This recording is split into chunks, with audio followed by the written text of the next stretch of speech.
what is the future of water in the world. By 2050, we expect to have 9.57 billion in the world people.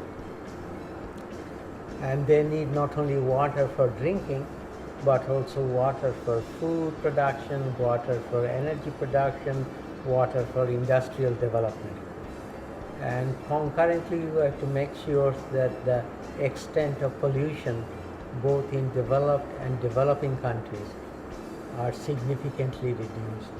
Because if we look at the situation at present in the developing world, rivers, lakes, groundwater, in nearly all centers of pollution are severely contaminated, and which has very serious health implications for the people.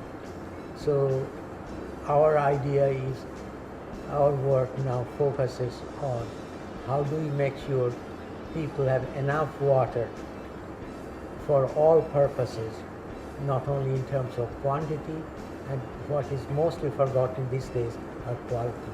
How do we make sure the people have enough quantity and quality of water throughout the world? And that is going to be a major problem. Theoretically, there is absolutely no reason why we cannot support not only 9.7 billion people with a better standard of living in terms of water by 2050 or even 2100, but main problem we are facing, there's a crisis in water management. In the past we had enough water, and so we have not looked after it. So how do you improve our water management in the future so that people have water for all purposes, both in terms of quantity and quality? That has been my main research interest in recent years. And the topic on which I'm working is what can be the impacts of floods and droughts in agricultural production, in food production, that can have an impact in the world, in the specific places, in places like California, where you have institutions and in spite of very severe droughts and very severe losses, the governments have supported the farmers compared to places where your institutions are very weak. And then not only the harvest is lost, but the farmers suffer, the trade suffers. So thinking that there is this climate change, climate variability, that we will have more floods, more droughts, they will be more severe, should we produce food in a different way? So that if harvests in some part of the world are damaged, that doesn't affect we are so globalized that through trade now we consume woods, not only food, but any other woods from all over the world.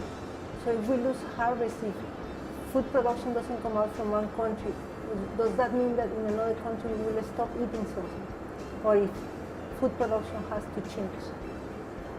We have a journal, scientific journal, is the International Journal on Water Resources Development. And it's been published from Taylor and Francis in Oxford. And we focus on, it has changed with time.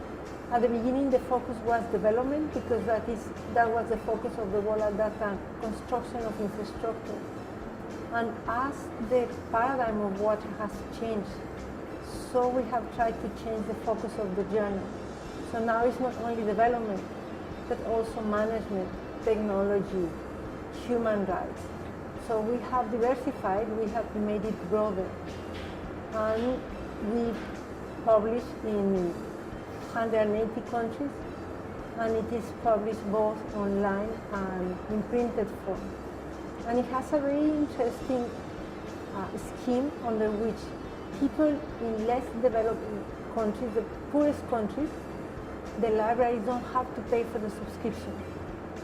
But the publisher provides access for free, which is what we need also most in developing countries. We did a special issue on water as a human right for Middle East and North Africa. And it was interesting because Middle East and North Africa is a desert region with very little, with rather limited water supply available because of the desertic conditions. And one of our finding was, after doing a lot of research, we brought in people from various countries of the Middle East. We found the water management in Middle East and North Africa actually, even though they have serious water constraint, is really very, very, very bad. Let me give just one example. The average water consumption in Doha in Qatar is 1200 liters per person per day. A human being needs maximum of 2 liters of drinking water per day. How does an average Qatari uses 1200 liters? Compared to that, in many of the European cities, water consumption in the most efficient European cities like Leipzig, Saragossa, Barcelona is less than 100 liters per capita per day. So in places like in Qatar, the losses are also from the system are 40%. So in order to provide 1200 liters a person a day, we have to produce 1700 liters per person, so that an average person gets 1200 liters. So it's not the absence of water in these countries that's a serious problem. The problem we're facing is the management. The management is really poor, and it needs to be very significantly increased so that people have access to clean water. And that is the thing that came out from our analysis, that providing water to each human being in the Middle East and North Africa, rich or poor, is not an issue. The main issue is how to make extremely inefficient water management in Middle East and North Africa increasingly more and more efficient. We have the knowledge, we have the technology, we have the personnel, but for whatever reasons, we have not managed to get water use efficient in urban areas of Middle East and North Africa. That is where we are facing the problem. We also have a very interesting story you may wish also to comment, that is the water in Islam. How is water in Islam perceived? Is there anything in Islam that says that they cannot recycle water, and there is not? Yeah. At present, we've been advising 19 countries, and many of them are from the Middle East. And one of the problems we are finding out is two things. Some people said in the Middle Eastern countries, told me that under Islamic religion, you cannot charge for water. You cannot reuse wastewater. And so what we did is we brought in some of the world's leading Islamic scholars together to say, first, under the Islamic religion, can we charge for water? Is it prohibited by the Holy Quran? And the second is, can we use recycled water?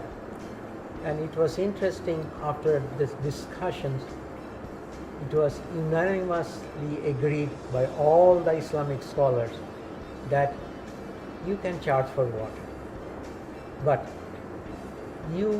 if somebody gets water from the river, you get the water from the river without anybody's help. You cannot charge that person getting that water from the river free of cost, because the water in the river came from God. So that you cannot charge. But you can charge for water that has to be taken. You have to build a dam, you have to construct pipes to your houses, make sure all the infrastructure arrives, then you take the wastewater out. In that case, by Islamic principles, you are allowed, whether it's in the public sector, private sector, it really doesn't matter, you are allowed to charge for the expenses you provide to take the water, to clean water to your house, take it out. You cannot make a profit, but you can charge for that, so that the public sector, which provides the water in most of these cases, can pay for the collection, treatment, and then the wastewater reuse. So that was an interesting conclusion we came. And the second thing is reuse of wastewater. One of the questions that was asked is, under Islamic religion, you have to pray five times a day. And if you go to a mosque, anytime you go to pray, you must clean your hands and feet before you start praying. And the question was, can you use reused water before prayer? And it was, again, the scholars agreed, there is nothing in Islamic law that says that you cannot use reused water. In fact, after a meeting, some of the major clerics in Saudi Arabia made a fatwa that it is all right for people to use clean, recycled water for ablutions before prayer. And it was quite interesting, because initially we did not think that book which came out is called Water Management in Islam. It has now been translated into 12 languages. We did not think it would be of interest to the rest of the world, but it has become a major book in this whole area.